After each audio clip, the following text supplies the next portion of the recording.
This small town track helped pave the way and build NASCAR. And the museum you're going to see preserves the era that made it legendary. So, how did North Carolina turn back roads into a national sport? Stay tuned to find out exactly what happened on this episode of Echoes of Freedom. You hear that? That's the Echoes of Freedom.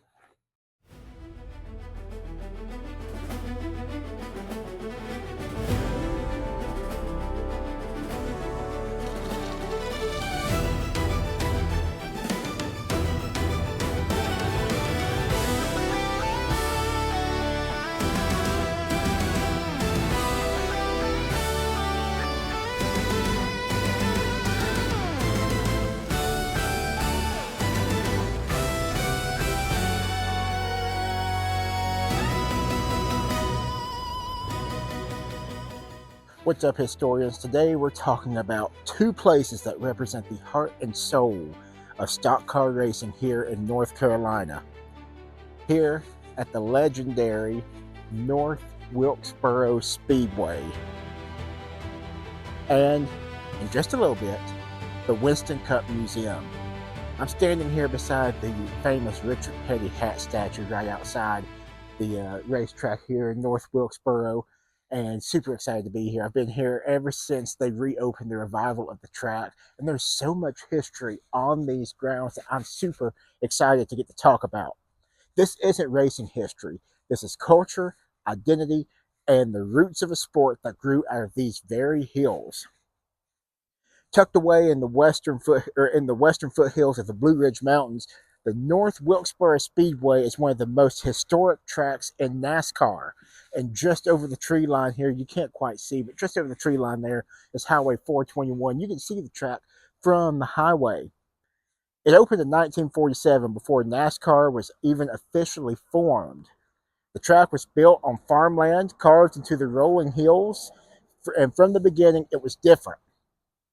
It had an uphill front stretch, a downhill back stretch, tight turns, and a rough, worn racing surface. Drivers didn't just race here, they survived it. To understand North Wilkesboro, you have to go back even farther to the days of the moonshine runners. During the Prohibition, drivers of this region modified their cars to outrun law enforcement while transporting illegal liquor. Those same skills, speed, control, mechanical ingenuity, became the foundation of stock car racing.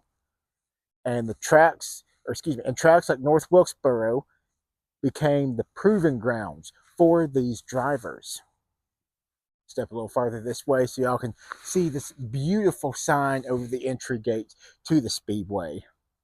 When NASCAR officially formed in 1948 under Bill France Sr., North Wilkesboro quickly became a staple of the schedule.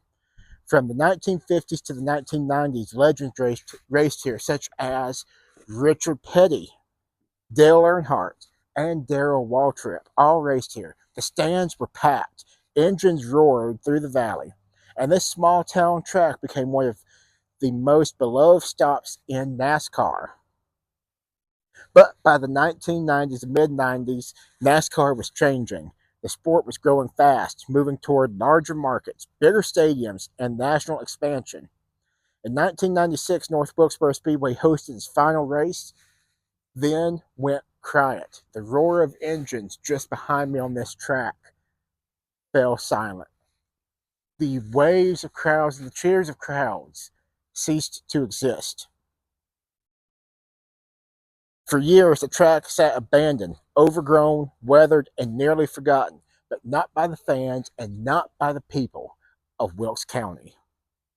In recent years, something incredible has happened. The track came back to life. In fact, Dale Jr. came out and helped spearhead the operation to clean up this track and get it ready for its first race back during COVID. Virtually helped revive the track to build a virtual track inside of iRacing for NASCAR to race here virtually.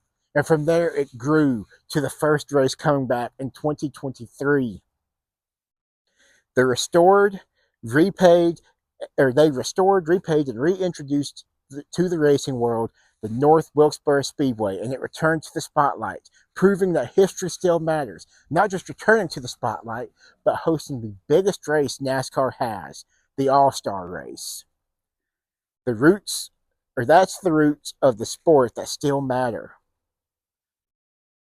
And that some places are too important to fade away. And that's all right here through the history of North Wilkesboro Speedway. It's not just a track, it's a legacy.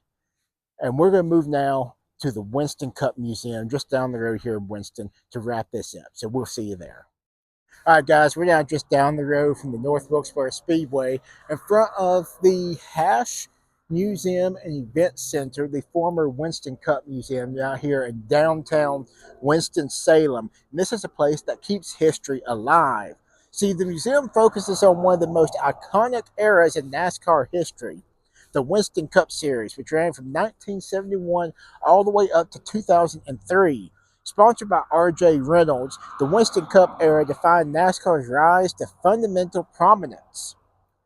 Inside the museum, you'll find classic race cars, championship trophies, memorabilia from legacy drivers, and stories from the golden age of the sport. This was an era where NASCAR went from regional racing to national phenomenon. So together, the North Wilkesboro Speedway and the Winston Cup Museum tell the full story of NASCAR. They tell where it started, how it grew, and what it became. They represent small-town roots, working-class innovation, and the passion of fans who built the sport from the ground up. So standing at North Wilkesboro, you can still hear it if you listen closely. The engines screaming through the turns, crowds roaring in the stands, drivers fighting for every inch of track. And here at the Winston Cup Museum, you see how those stories are preserved and how they shaped a sport that still captures millions of fans today. So remember, historians, NASCAR wasn't built in boardrooms. It was built on tracks like you just saw, on streets like these, in towns like this, by people who turned back roads into racetracks. And here in North Carolina, that legacy still lives today. I'm Smith McNeil. Thank you for tuning in to Echoes of Freedom this week, and we will see you on the next adventure.